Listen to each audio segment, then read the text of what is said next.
Hey guys, welcome back to Geared Forward. My name's Paul, and today we're taking a look at how you can choose the best one of these for you. So, just before we get into it, all power banks you'll see here have been purchased by me and have been used by me for a pretty extensive period of time. I've owned and used power banks since like 2010, so I think I have a pretty decent idea of what makes a good one, a good option, and I'll be trying to break this down into different categories that you can think of so that you can try and get the best one for you. So first of all, let's go ahead and take a look at the categories. Now, these are things that are just different ways of thinking about products so that you can then evaluate and get the best for your money. The first one is price. This is important because if something's too expensive for you to buy, it's irrelevant. If something's not delivering good value compared to the price that you paid for it, it's going to feel bad, and that money probably could have gone better served into getting a different power bank or going into multiple gear as well as the power bank. Next up, we have weight. Now, this is also going to include generally the overall size. So the footprint, the thickness is also included in this, but how big is it? How heavy is it? That can be important for some people, particularly if you're going traveling, if you're, backpacking, if you're just looking for something that'll just slip into your work bag to top up your phone without weighing you down throughout the day. Next up is capacity, represented here by milliamp hours, which is how you're going to most often see capacity rated in most power banks you're going to be dealing with. Occasionally it'll be amp hours or watt hours, but most of the time for EDC style power banks you're going to be seeing it measured in milliamp hours. Next up is ports. How many ports does it have? This ties into one of the ways to think about it, which is how many things are you going to want to charge at once. And finally, special. Do we have any special considerations or features we might want to see just to get that little bit of extra wow factor or extra bit of utility out of your power banks? So let's go ahead and first of all talk about the correlation between some of these things, right? So the price is generally going to be dictated by the milliamp hours. The larger the battery you're buying, the more expensive it's typically going to be. There are some things like brands or special features that can push this up. However, generally that correlation is there, and similarly, the more milliamp hours you get, the heavier it's going to be because you have more battery capacity inside that housing. And then in addition, I would say generally ports is both linked to capacity and weight and size. The larger the capacity, the more likely you are to get multiple ports to use, and the larger or heavier it is, the more likely it is to have multiple ports to use as well. Examples of special features might be built-in cables, or a screen, special charging modes, wireless charging, that kind of thing. So why don't we go ahead and take a look at some example power banks so that we can give some idea of what to look for and what's really good for who. So this is the one that we saw at the beginning. This is the PowerCore 20,000 by Anker. Anker is a brand that I have a lot of history with and is a brand that I really do trust both for cables and power banks. 20,000 means this has a 20,000 milliamp hour battery inside. And as you can see, that means that this is significantly larger than a smaller milliamp hour capacity version in the same Anker lineup. And at the same time, we also get more ports. So we have two USB-A ports for actually charging things, and then this accepts both USB-C and micro USB for charging the device itself. It cannot charge both of these at once.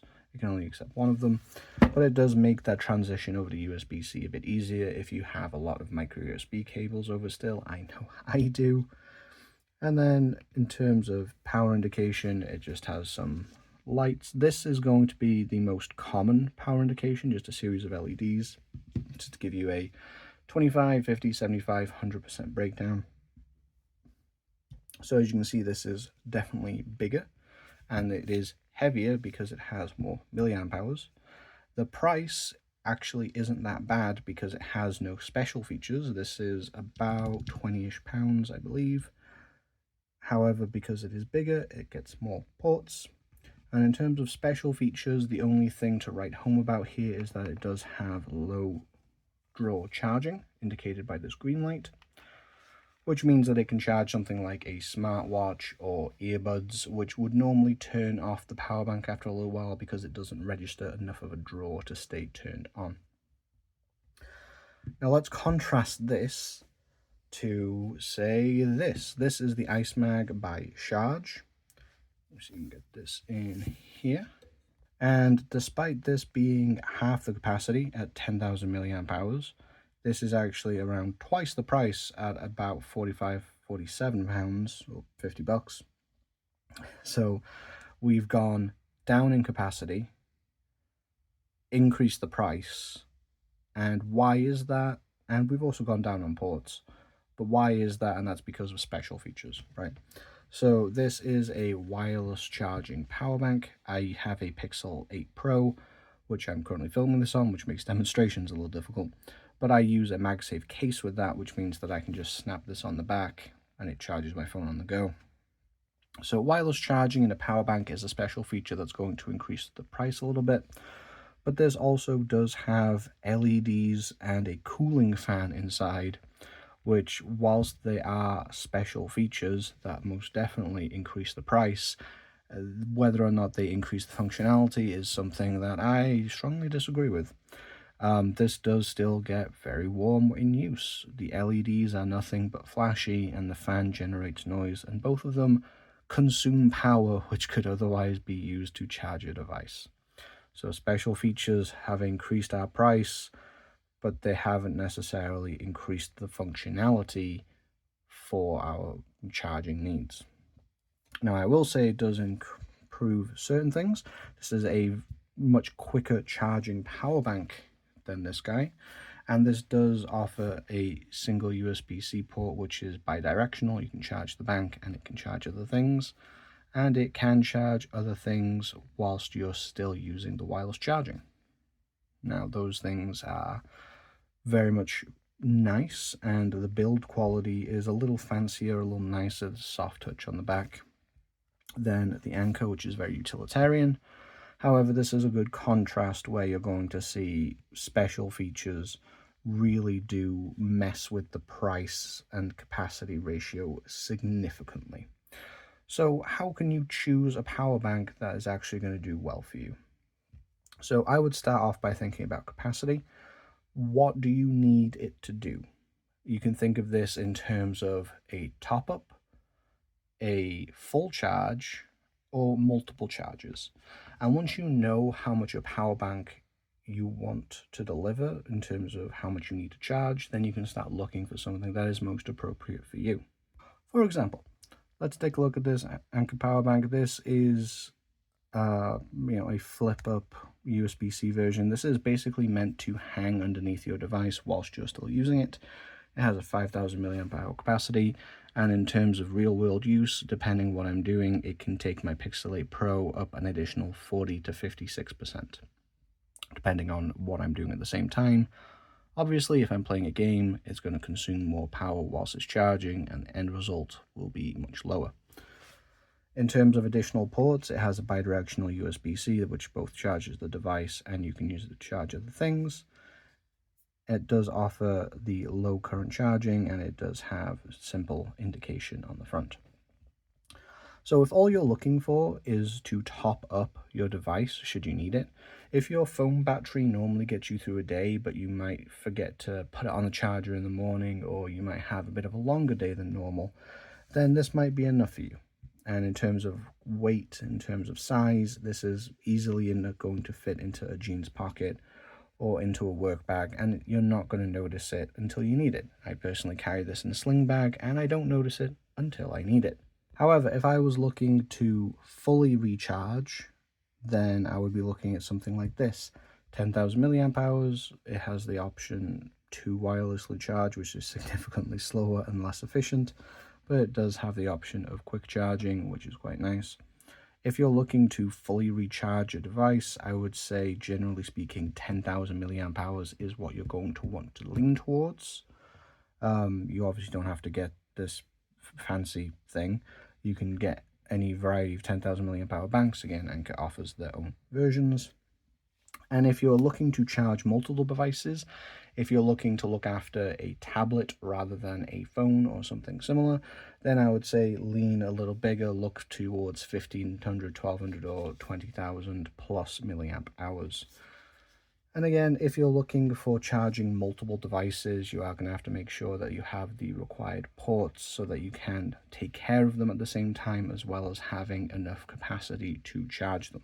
There are other factors that might affect what kind of power bank you want to go for, but I think generally starting with what capacity you need, helping to narrow down what price you're comfortable with, is going to be a great way to do it. Now, if you're focused on weight above all things, then you're going to get pushed towards things like, I know Nightcore make a 10,000 milliamp hour battery pack that has 2 ports on it. It's extremely light and small for the amount of capacity you get. However, it's also significantly more expensive because it uses materials like carbon fiber, because it is a niche product comparatively from a company that doesn't typically make that kind of thing. Nightcore is primarily a flashlight manufacturer, so when they make this fancy power bank, the price is not the best, but quality-wise, it is good. Some other things you might consider are perhaps you want a screen to show you how much charge you have left more accurately than LEDs. Or maybe you want something in a novelty form factor like this cassette bank, which also demonstrates built-in cables. Personally, I'm not a huge fan of built-in cables because if they get damaged, they are non-replaceable. Warranty on them might be a little bit sketchy, but it's also convenient for a lot of people. I know that this guy is very convenient both for charging my phone, but also hanging underneath a switch just to give it a little bit more power whilst playing. So generally speaking, in terms of these categories, decide what is most useful for you, but I would start here and then think about this and then decide the other things as you need to. If money isn't of a concern for you, you're in a better financial position, good for you. We've worked hard to get there, I'm sure, but then you don't really need to consider this as much. In which case you can put priorities where you want. Maybe you want something that has the special features because you want something fancy. Maybe you want something that looks a little classier than a black piece of plastic. Maybe you want something that has more ports and charging capabilities. The point being that this is going to change based on your working situation, your use case situation, the devices you want to charge. But once you know what you're looking for, what these chunks are, you can kind of rearrange them to suit you best. And one last thing to touch on is going to be brand notability or reliability. Now, this is a neat little power bank, but it's from a alphabet company from AliExpress. The warranty, the quality assurance, the reliability is not going to be the same as a larger, more well-known company. And likewise, you can get all kinds of cheap power banks with alphabet soup names on Amazon, and they might work perfectly fine for you. You might not have any issues. However, there is a decent chance that the quality assurance is not going to be good. They might have lower capacity than they actually advertise, or slower charging speeds.